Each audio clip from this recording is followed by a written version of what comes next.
Agincourt, The King, the Campaign, the Battle is a work of popular history by Juliet Barker, published by the Folio Society in 2015.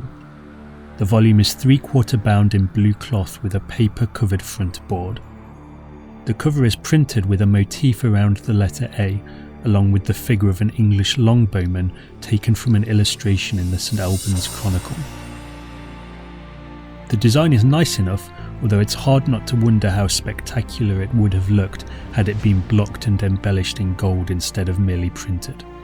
The spine is blocked in gold with the title, author's name, a fleur-de-lis, an English heraldic lion passant, and the word folio. The volume is presented in a plain blue slipcase whose cardstock is perhaps a little thin relative to the size and weight of the book. The text block is Smyth-sewn with red head and tail bands that nicely complement the blue binding. Endpapers are also red. The text is typeset in Bulmer and printed on Abbey Wove paper.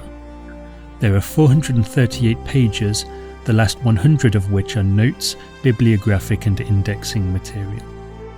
The introduction is by Bernard Cornwell, author of the historical novel Agincourt, while the book proper is divided into 3 parts.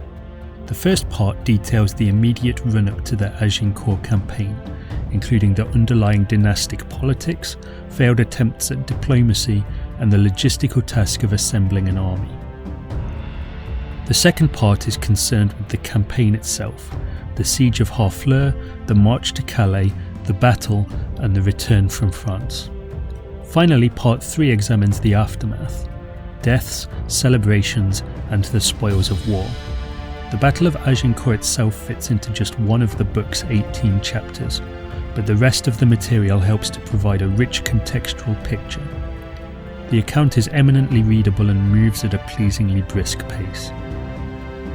Accompanying the text are a frontispiece and 32 pages of colour plates.